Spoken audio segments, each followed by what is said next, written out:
Աշխարհաքաղաքական զարգացումների հետքերով սիրիական հակամարտության նոր օջախի առաջացման իսլամիստ զինյալների կողմից Քեսաբի գրավման ճիշտ 86-րդ օրը լուսաբացին ժամը 5-ին սիրիական բանակի զինվորները դեպի թուրքական սահման ետ են շպրտել հակառակորդին, վերականգնելով կայունությունն ու ապահովությունը ռազմավարական նշանակություն ունեցող բնակավայրում եւ հարակից շրջաններում։ Սիրիական պետական լրատվական գործակալությունն այսօր հաղորդել է Սիրիայի զինուժի գլխավոր հրամանատարը հաստատում է տեղեկությունը, իսկ արաբական լրատվամիջոցներն արդեն կադրեր են տարածում, որոնցում սիրիացի զինվորականները քայլում են Քեսաբի գլխավոր հրապարակում։ Մեծ ջանքերով կարողացանք շրջանը մաքրել ընդդիմադիրներից եւ գրավեցինք նրանց օգտագործած զինամթերքը։ Առաջիկա ժամերին մենք նույն այս թափով պիտի ուղղվենք Քեսաբի այլ շրջաններ։ Քեսաբ մտած զինվորականների առաջին շարքերում Քեսաբի քաղաքապետն է եղել, որ 3 ամիս հետևել է կատաղի մարտերի ընթացքին ու տեղեկություններ փոխանցել։ Հեռախոսազրույցի ժամանակ նշում է. հիմա դարձյալ պաշտոնապես Քեսաբի քաղաքապետն է։ Երկու եկեղեցի այրեցին, խանութներ այրեցին, դուներ այրեցին։ Վերադարձած քեսաբցիներ կան։ Շատ, հայրորներով գնալալ 200 ընտանիք կա։ Ներդիրը գործ երագտրականություն եւ ճուրը վերադառնան է նորմալ կյանքը լա։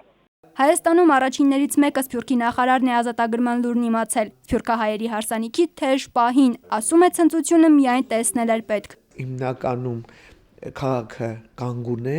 մարդիկ խիստ ոգևորված են, հիմա կատարվում է ականապատումներից ազատագրման այդ գործընթացը եւ քեսաբայությունը ոգևորված պատրաստվում է վերադառնալ։ Երևանում հաստատված քեսաբահայերից Ավետիք Պապի որդին հենց այս պահին Բեյրութ թռչող ինքնաթիռում է, որտեղից էլ առավոտյան քեսաբ կհասնի։ Հասցրել է արդեն տարածված լուսանկարներում իրենց տունն ու խանութները տեսնել։ Մեր տունը կդերենք եւ մեր խանութները, սուրմարկետները կդերենք վառած է կոմպլետ, այրած է։ Տեսանք։ Ավետիք Պապի որդուն ճանապարհելու էր եկել ընկերը եւ քանի դեռ ճամպրուկն էին հավաքում Պապի հետ Քեսաբից ամեն ժամ ստացվող նոր լուսանկարներն էր ուսումնասիրում։ Սերժը վերջին անգամ Քեսաբում 1 տարի առաջ է եղել։ Երևանում սովորում է, նրա ծնողներն են մարտի 21-ին հարձակման օրը իրենց տունը լքած քեսաբցիներից, որ 3 ամիս Լաթաքիայում էին։ Ջաբհաթ ուն-Նուսրա, որ նշանակում է Նուսրայի զինյալների խմբակը եւ դագնել գրված Աբուլ Վալա Ալ-Մաղրիբի, որ նշանակում է այսինքն ինչ որ ինքը Մարոկից է եկել եւ հենց ինքը սիրիացի էլ չի։ Այս մերդան բադի վրա տենց են գրել։ Իսկ այստեղ ոնց որ երևում է ինչ որ իրանց մեջ գրվել են Շամլ Իսլամի խմբակը, որ սկզբում ինքն է եղել եւ հետո իրա վրա X նշանն են քաշել եւ դարձել է Ջաբհաթ Նասրա եւ այստեղ գրված են Խաս Մաղրիբի, որ նշանակում է պատկանում է մարոկցի։ Մեր դունն է, մեր բաբենական դունն է, որ արդեն այս վիճակին է դարել։ Ծնողներս հիմա ճանապարհին են,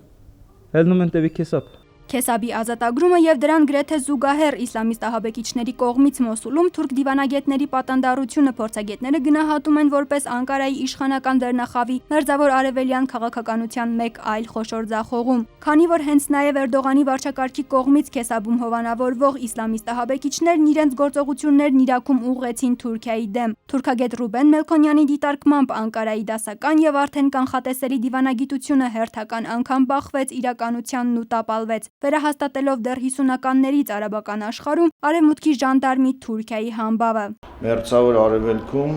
Թուրքիան արագորեն փոխեց իր դիրքորոշումը, այսինքն համաիսլամական շահերը ստորադասեց արևմտյան դաշինքի հետ իր ուրեմն համագործակցության հետ եւ այդ համագործակցության այս փուլում նա ըստ էության ունեցավ մեծ ուրեմն կորուստներ։ Մի կողմից կորցրեց իր հեղինակությունը կամ զգալիորեն վնասեց իր հեղինակությունը արաբական աշխարհում եւ մյուս կողմից չկարողացավ այս պահի դրությամբ գոնե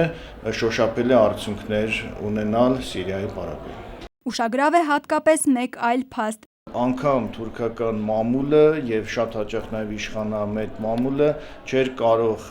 չքննադատել իշխանություններին եւ կոնկրետ արտաքին գործերի նախարարին իր հերթական ուրեմն տապալման համար, քանի որ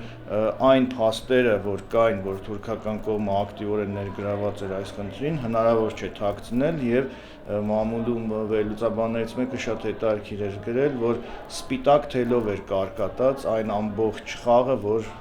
սկսել եւ փորձում էր իրականացնել Թուրքիան։ Արաբագետը կարևորում է սիրիական բանակի այս ձեռքբերումը, նշելով, որ այն հակամարտության հետագա ընթացքի վրա ակնհայտորեն կազդի։ Սա հնարավորություն կտա սիրիական իշխանություններին այս տարածքները մաքրել եւ ավելի կայուն վերահսկողություն սահմանել, ինչը մեծ հաշվով նպաստել է նաեւ Հալեպի հետագա անվտանգության ապահովմանը մեծ ներդրում կունի նաեւ Դամասկոսի ուղղությամբ, ինչպես նաեւ Լաթակիայի ուղղությամբ։ Այսինքն սա շատ լուրջ քայլ էր, շատ կարևոր։ Բնավ չթերագնահատելով հաղթանակը պահպանելու հնարավորությունը թուրքագետն ու արաբագետը նկատում են, այդ քայլն ավելի բարդ է լինելու եւ բավական ռեսուրսներ է պահանջելու, իսկ հակառակ կողմի ծրագրերում հայ եւ ալևիաբնակ ռազմավարական նշանակություն ունեցող տարածքների կորուստը վերականգնելու փորձերը պետք չէ բացառել։ Անի Ավետյան, Հայաց Միքայելյան, Արթուր Հունանյան, ժամը լրատվական։